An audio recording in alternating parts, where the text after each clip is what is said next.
Encouragement for homeschool moms. This is a flashback worth remembering. A friend of mine on Facebook, I think it was a week ago, shared a picture of a few of her kids from the past.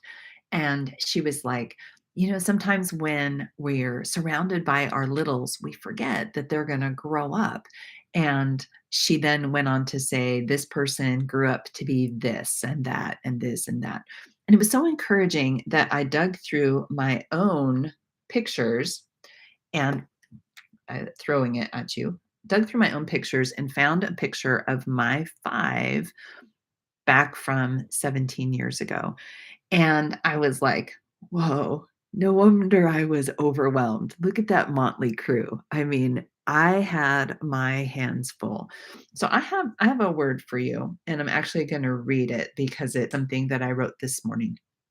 And a friend of mine shared a picture that made me dig up a picture of my own, the picture that I just showed you.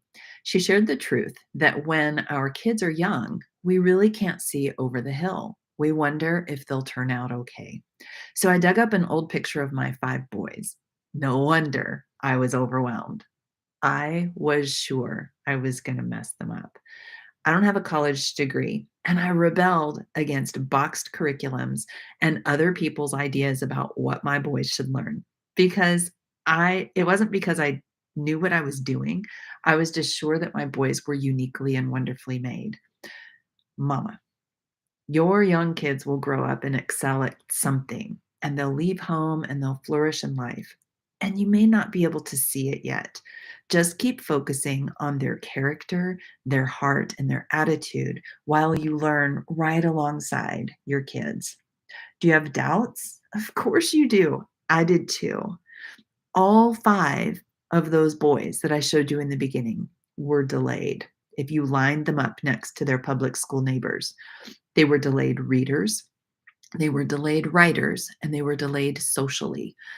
I did hand to hand combat with my own insecurities, and I followed my husband's lead that we were doing the best for our kids. I created homeschooling with secret sauce method along the way, and we stuck to it. Somewhere between the ages of 10 and 13, those five boys flipped from being delayed and they catapulted right past their peers. To this day, they remained kind, playful, curious, while many of their peers turned into snarky, bored, apathetic learners. We leaned in more to what the boys loved and began wrapping their interests with activities and books.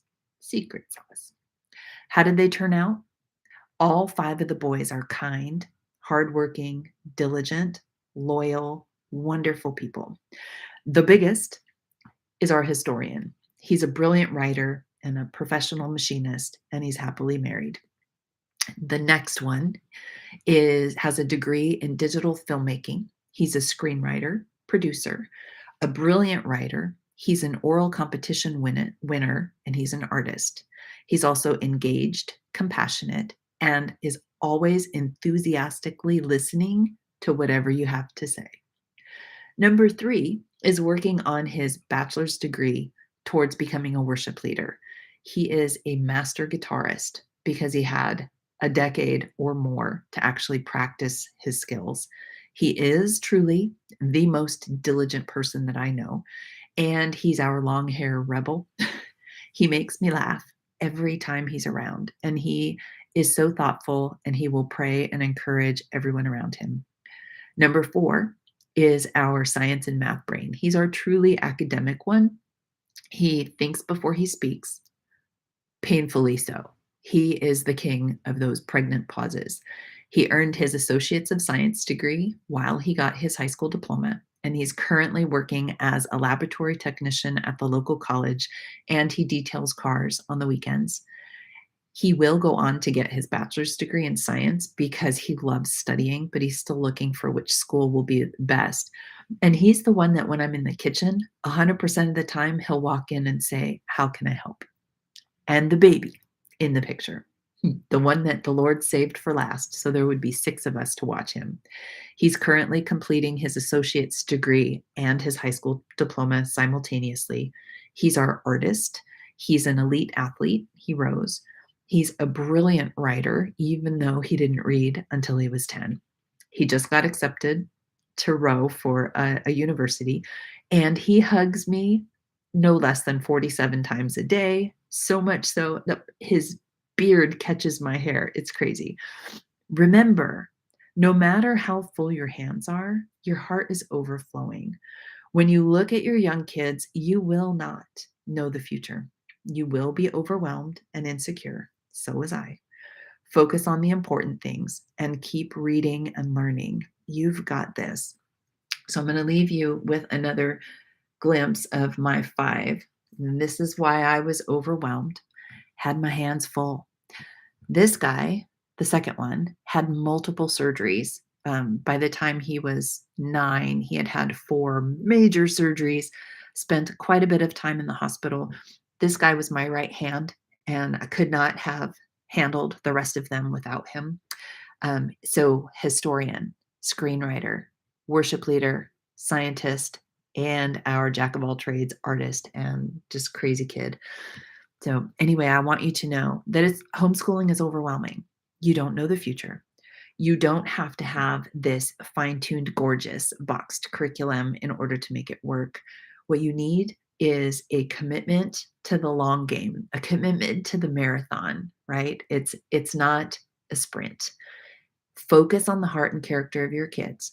Learn right alongside them. And at the end of the journey, I'm guessing that you're going to find that your kids are kind and compassionate and hardworking and diligent and stick out above the crowd also. Now, I have a free gift for you. If you go to a betterwaytohomeschool.com/free gift, you'll get a link to get the PDF copy of my book, Homeschooling from the Inside Out. I would love to bless that. I would love to bless you with a copy of that. So a betterwaytohomeschool.com/free gift. And that's my gift to you. Have a wonderful day. Lean in to where you are in your homeschool journey and know that at the end, it's going to be awesome.